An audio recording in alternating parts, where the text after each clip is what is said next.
All right, let's talk about the Jets and the Giants with the man who played for both teams. He is a 10-year NFL veteran and a Super Bowl champion. Steve Weatherford joins us once again. Good to see you, buddy. My friend. It has been a while, but it's great to see you, and you're looking great. And we've got a ton to get into here, but let's start off with the Jets. A lot going on here in There's New York. A lot, right? And that's the thing is, for the second straight week. It's almost kind of like a soap opera a little bit. Well, I think it's a sports show / soap opera. Let's talk about the locker room. Let's talk about the score of the game. I feel like the storytelling is actually part of the narrative of New York. But for the second straight week, the defense has kind of gotten a pass because Ryan Fitzpatrick has been getting at the expense of Ryan Fitzpatrick as well. Mm-hmm. But in this game, they gave up another one of those big plays. They have now given up 8 plays of more than 40 yards this year. That's ridiculous. Yeah, when you look at the ability of that team to create big plays versus how many big plays they've given up, they're in the negative. And that's truly going to hurt you because the quarterback play, although it's polarizing and there's so much attention being played to the execution of Ryan Fitzpatrick, I don't think as a veteran in the NFL and seeing him play well and seeing where he's at right now, you cannot put all the blame on him because out of the 9 interceptions that happened in the 2 previous games to today, I would say at least 3 of them were not his fault. They hit the wide receivers clearly right in the middle of their 2 hands and ended up for interception. So I think too much blame is going to Ryan Fitzpatrick and not enough blame is being paid to the defense, and not just because of the big plays, it's the inability to make tackles in space. 1-4. You know that players are not going to hit the panic button. They always say that we're playing for next week, but at what they point? Won't tell you That's as a journalist they're hitting the panic button. That's what that locker room right now is hitting the panic button. They are. Okay, so at what point does that negativity start to take over? Well, it stems from the head coach. And the head coach, I know Todd Bowles. I played for Todd Bowles. He is as even-keeled of a leader at the NFL head coach position as you will ever find in the NFL. But really the barometer and the persons who are going to control the ebb and flow of an NFL season is the leadership inside of that locker room. I'm glad you brought up leadership, though, because that's the situation that's happening with the Giants and Odell Beckham Jr. He's gotten so much attention. John Merrill was even asked about it when he was at Vatican City this past week as well. So you've been with emotional players. You've had emotional players in your locker room before. How difficult is it to kind of repurpose that emotion in the right way? The most emotional player I've ever played with was Bart Scott. Yeah. You see emotional players play with intensity, ferocity, but they're typically defensive players because there's not as much. It's not as much as a cerebral game when you're playing linebacker or defensive end or cornerback or safety. But as an offensive player, to play with so much emotion like Odell Beckham Jr. does, you really have to be able to have the maturity to control when to pump it into 6th gear and when to play in 3rd. And Odell's young.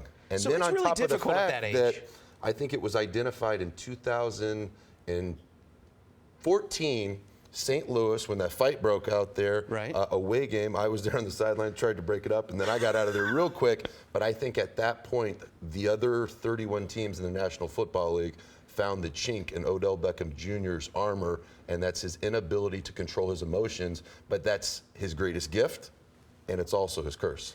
All right, we know that Eli Manning is not exactly a fan of confrontation, but this is a franchise that is known for leadership. Are they lacking leadership in that locker room right now, or does Odell have to take this upon himself? Well, when you take guys out of the locker room like Antrell Roll, Justin Tuck, guys who are vocal leaders, and that's one thing that John Mara, Tom Coughlin, Ben McAdoo have never relied on Eli Manning to provide. He leads by example. He leads by the way he shows up in the morning and stays late, but they never relied on him to find somebody in the locker room who was struggling emotionally, physically, and bring them along. He just, watch me and I'll show you what to do. But we've got to have, as New York Giant fans, we've got to hope that it's a JPP or it's Victor Cruz that gets with Odell Beckham Jr. and kind of mentors him along in the NFL, because not only is it difficult when you're under the microscope like Odell Beckham Jr. is, it's in New York as well. So typically if there's 3 or 4 cameras on you and you play for the Cincinnati Bengals, when you play for the New York Giants, there's about 23 cameras on you, so you're not going to get away with anything. In my opinion, he is more polarizing of a player than anybody else in the National Football League. I understand, or if not the players, if not for him, then maybe it's the coaching. Because I understand that teams are valuing these younger coaches who have innovative offenses and can speak to the players, but does it come at the expense of being able to manage a locker room at the NFL level? I think when you look at NFL head coaches who are under the age of 40, who have found success, example, Mike Tomlin, he does an incredible job of taking a personality like Antonio Brown, who's flashy, who's ostentatious, but effective on the field. He doesn't have a problem with him doing Dancing with the Stars. Matter of fact, he's on Twitter telling the fans to vote for him. So I think there's a definite benefit to having a younger coach because he can kind of understand that younger generation. And if you have a Mike Tomlin that is humble enough to surround himself by experienced offensive and defensive head coaches, you're going to win because as a head coach, you are the leader of the ship. You're driving the car, and the guys that are giving you your GPS directions are your offensive coordinator and your defensive coordinator. So, you're telling your team, come this way, but you've got some old dogs telling you what turns to make. Okay, you got to trust the navigators is what you're saying. Absolutely. All right, well, we trust our physical appearance to you based on this new workout program that My you have suit's released. not fitting so well. Well, you're going to have to get them restructured here because your arms are so big. You have a new 12-week program. It is called Armageddon.